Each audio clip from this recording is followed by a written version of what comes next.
Okay. I'm loud enough anyway, but I'll try to stay in front of the microphone and do this, and that way Ronnie doesn't have to be up here and be my clicker. We're going to talk about junior shooting sports. It's a brief overview on how to put this together and run it in your own post.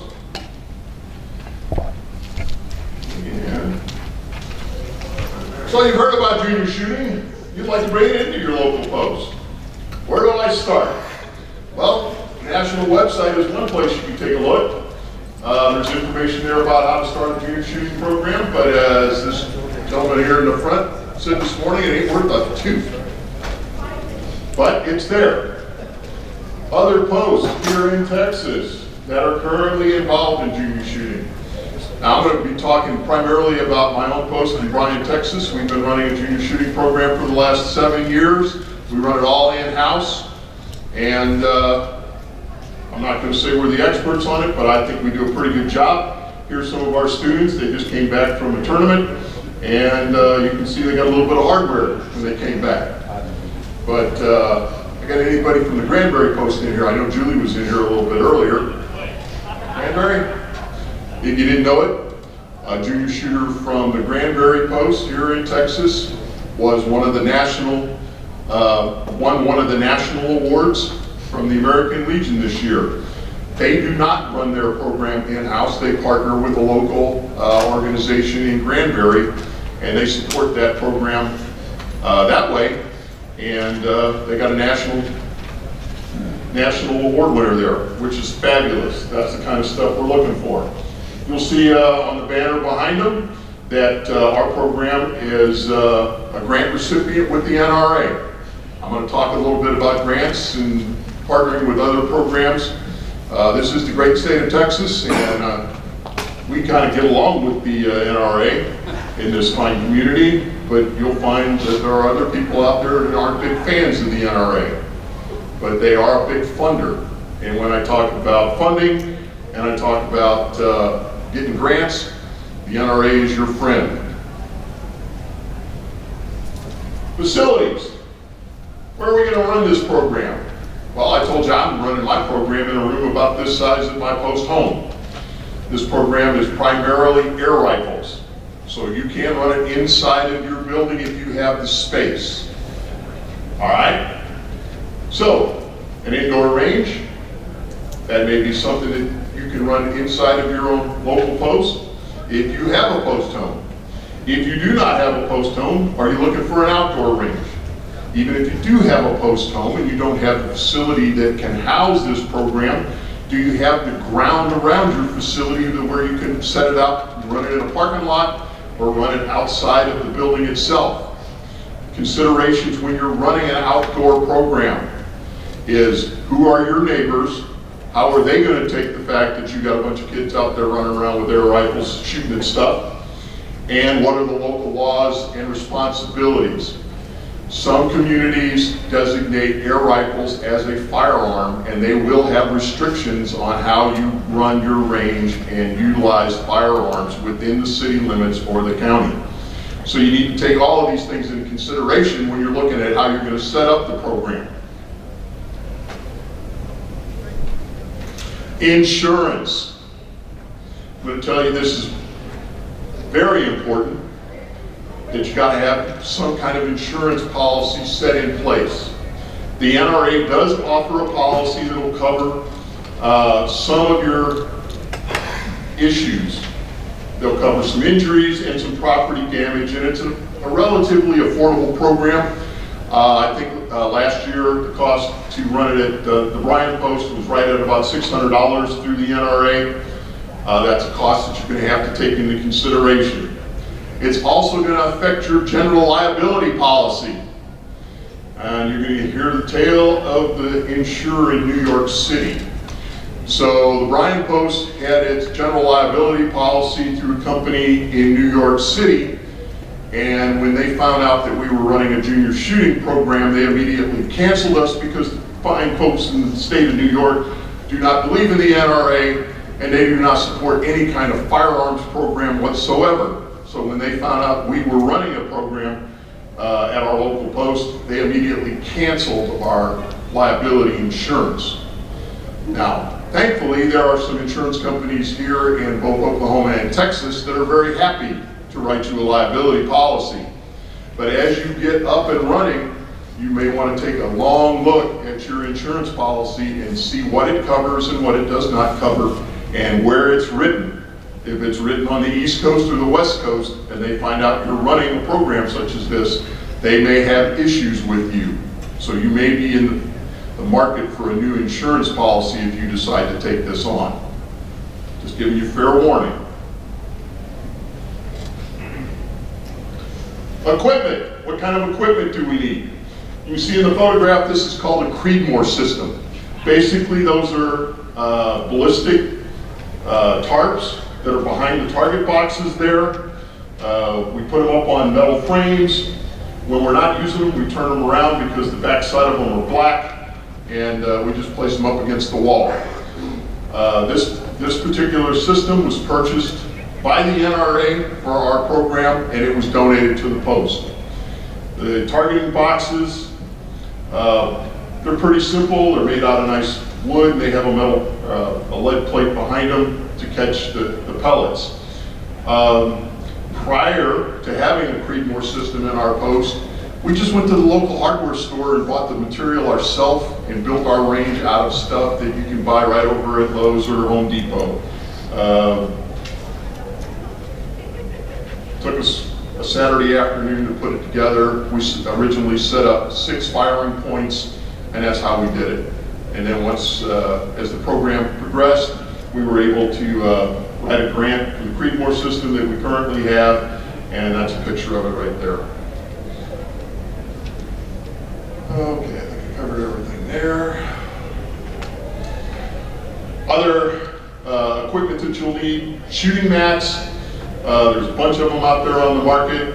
A lot of times the kids will purchase them themselves, but to get started, old blankets, pieces of carpet, whatever you put on the floor so the kids can be comfortable when they're in the prone position, that's what you're looking for.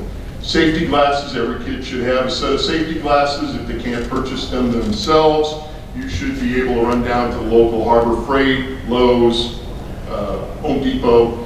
You can pick up a cheap set of safety goggles. The Sunglass style is really nice. They're a couple of bucks a pair. You should have a dozen or so sets around the post anyway if you're going to run this program, because a lot of times these kids are going to show up and they're not going to have the glasses with them. But to put them on the firing points, you're going to have them with some safety glasses, so it's a good idea to have a couple of sets laying around. Again, you can see the targets there. Targets you buy online. You're looking at the Crossman website, Midway USA. There's a couple of different places you can pick up the targets, and they're relatively inexpensive. And again, I'm going to talk a little bit about funding and how you're going to get some of this stuff done.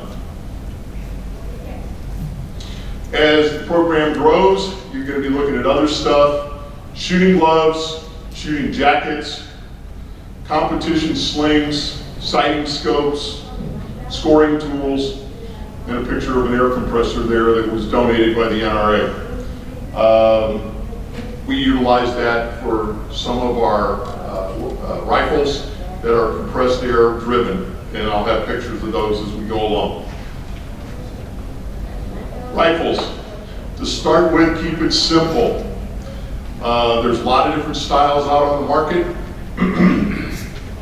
You'll be looking for a single shot pump style rifle, and I have some pictures of those to begin with.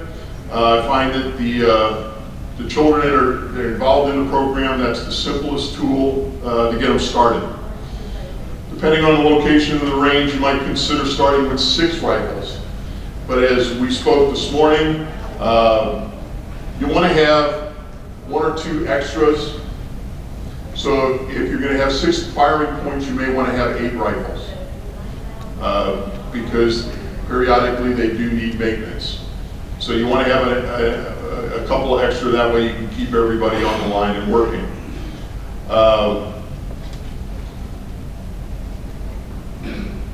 You'll be able to run firing points and allow the instructors time to work with the students. It's important that safety on the range at all times, and if you keep your numbers down to a half a dozen or so, and you got 2 or 3 instructors, it really makes it simple to keep range safety and spend time with the students to allow them to feel comfortable with what they're doing. Okay, so those are some of the competition rifles that we currently have. The bottom one there, that is a pump style. It's got a handle on the bottom of it that you push forward. All of these are single shot. The 2 top ones are air compressed driven. They're a little bit more advanced, but the basic one on the bottom is kind of what you're looking for to start. And again, there's a ton of these out on the market that you're looking for. I'm not going to recommend any one in particular, because I think it's up to your program to decide what kind of equipment you're looking at. And when you start to get into purchasing rifles, the price kind of gets crazy. If you get into some of the competitive style weaponry that's out there, some of the kids are spending $2,000 to $3,000 on a rifle. Well, as a post, you can't go out and buy 6 or 8 $3,000 rifles. The one on the bottom, the pump style one, that's about $100. The one in the middle, that's about a $600 rifle. And the one on top, a little bit more expensive than that. They'll run somewhere in the $700 to $800 range. Sir? The pump style on the bottom is not available anymore. You can still find it online, but they're not manufacturing it anymore. But yeah, they're out there. You can find them. But if you're looking at Crosstown to pick that up, they don't make them anymore. But there's a comparable one out on the market that's similar to that. And if we talk a little bit later, I'll point you in that right direction. But that pump style weaponry is still available, just not that particular model. But if you really are looking for one of those, they are out there.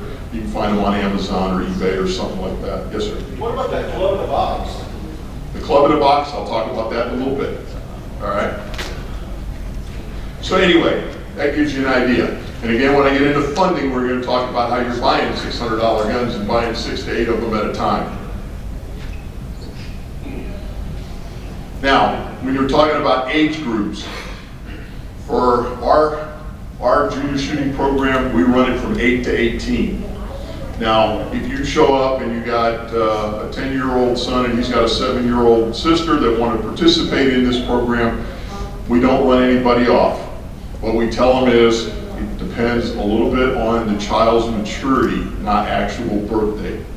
If the child's a little more mature, then the average 7-year-old will allow them in the program. If I get an 8-year-old to come in and he's a little less mature than the average 8-year-old, I may go to the parents and say, we'd like for you to let your son or daughter step aside for a year and come back when they're a little bit more mature. But for the younger students that we're bringing into the program, this is a single shot BB gun. And we utilize that to teach them the program, teach them the positions, and to start teaching them firearm safety.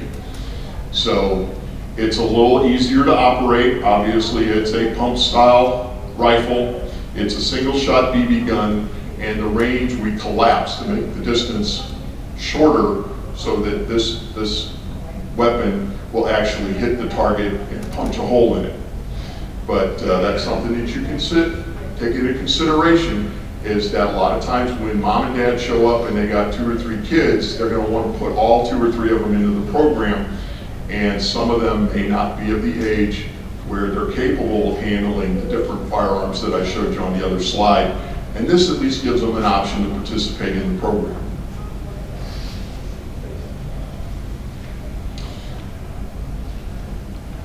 And we've talked about a little bit of this.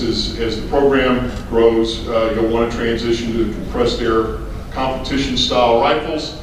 There's a variety of rifles on the market. Let the budget and style be your guide. Once the youth progresses, they can, I'm telling you, there's some of those rifles that are out there that'll go a couple of grand. When some of these kids get off into national tournaments and that, they're dealing with some high-end equipment. And it can and will become a little pricey. But that's not for your post. That's for mom and dad when they get there. Storage. Where are you gonna store these things? Gun safes are great. If you can find one out there that somebody's giving away, that's great. You can find them used online. Storage lockers, we actually had these built inside our post. We had a cabinet maker come in and he built them for us. They're actually quite nice. If you get a chance to get over to Brian and look us up, we'll show you how we got them set up.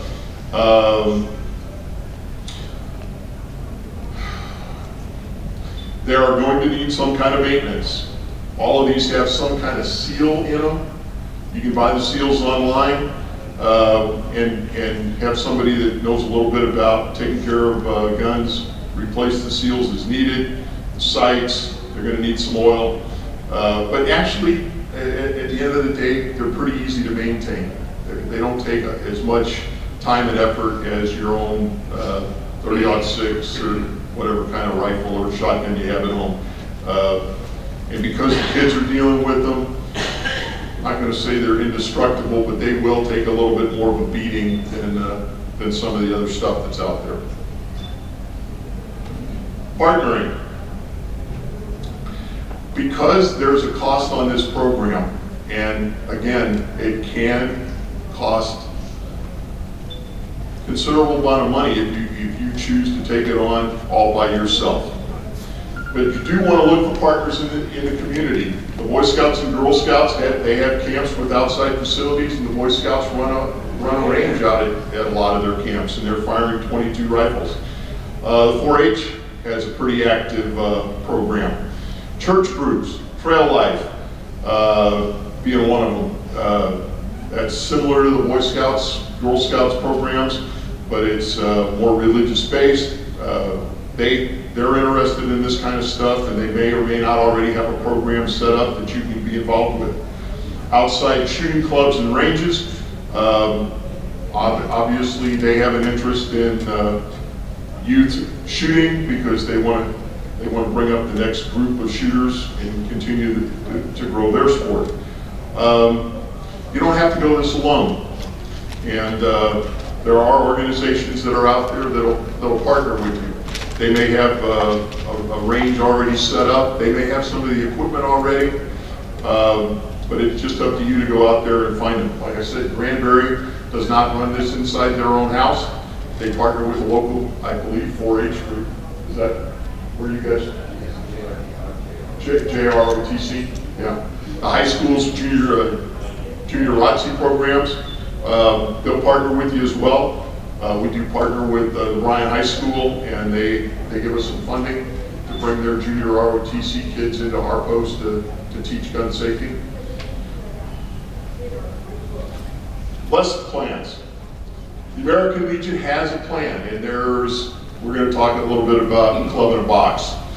There's National has what they call Club in a Box. You can go online and they will send the material out to you. There's training material in there.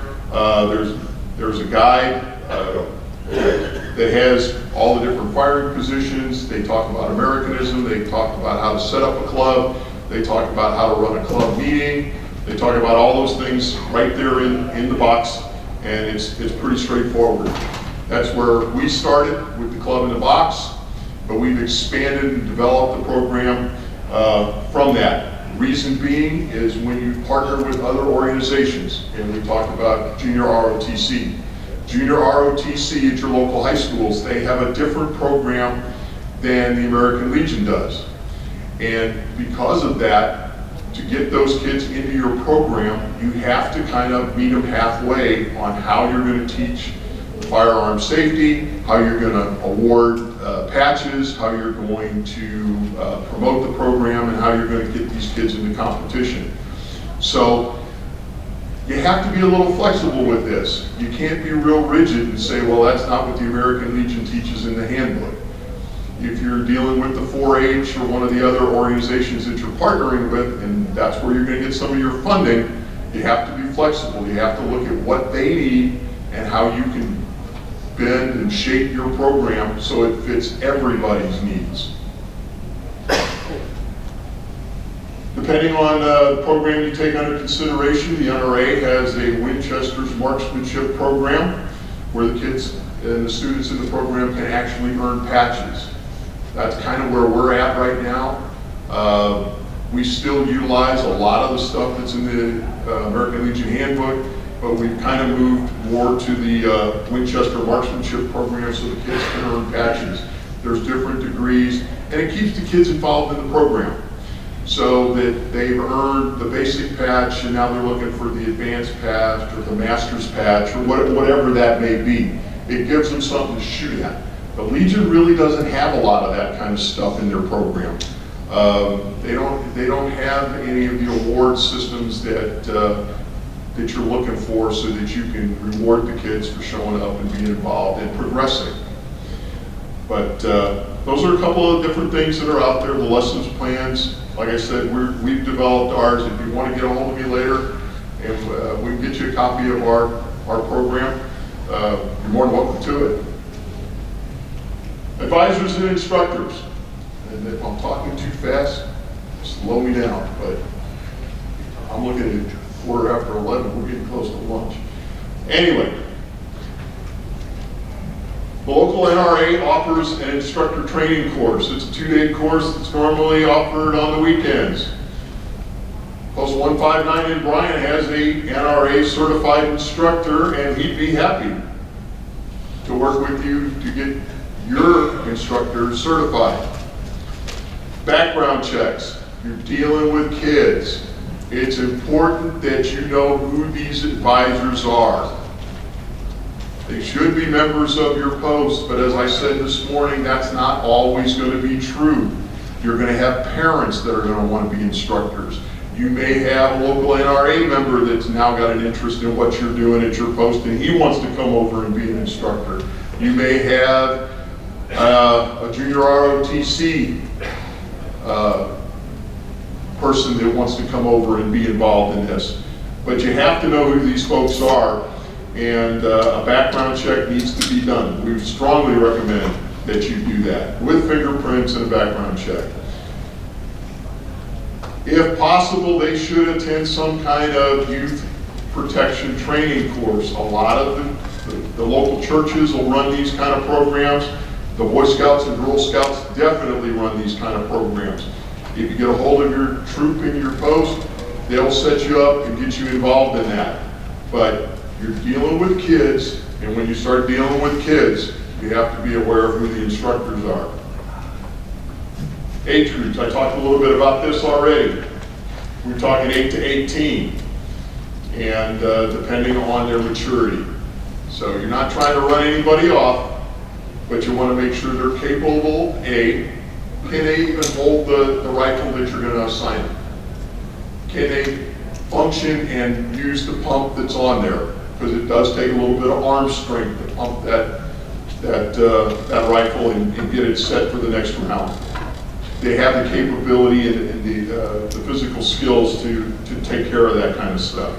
If not, start them with a smaller BB type rifle and get them in line. Bottom line of this is that the student should be comfortable and enjoy the experience that they're about to partake in.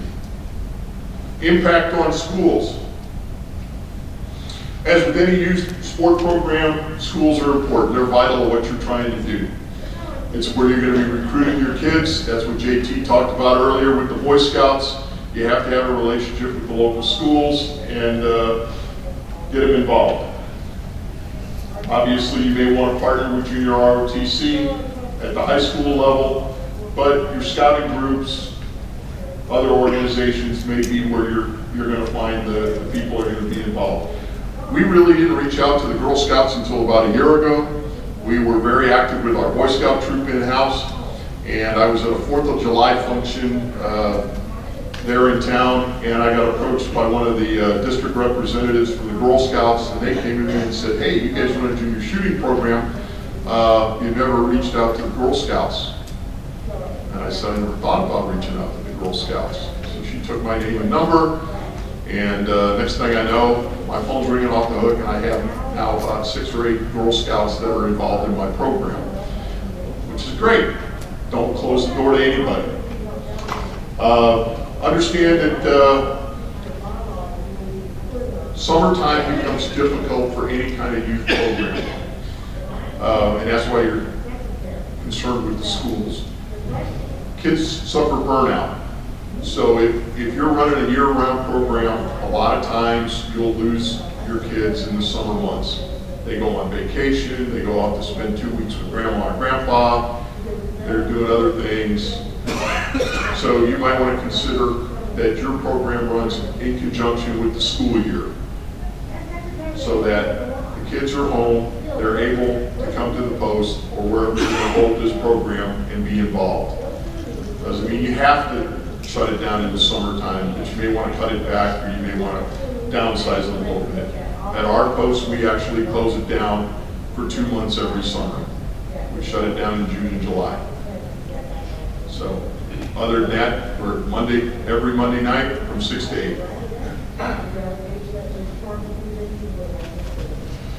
8. In closing, junior shooting is a great program.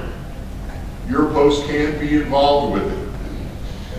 It's not that hard to run. You should partner with other organizations within your community. It's not cheap, but there's funding and grant sources that are out there. And I've talked all along about this, and this is where I'm going to put it in here. There's tons of grants out there, folks. It's up to you to find out who in your community will underwrite this program for you. In my community, I use Friends, the Brazos Valley Friends of the NRA. I have written a grant for that to them every year for the last 6 years. My largest grant was a little over $10,000. My smallest grant was just over $6,000. They have put almost $50,000 into my junior shooting program in the last 6 years. They're out there. There's an organization called Midway USA.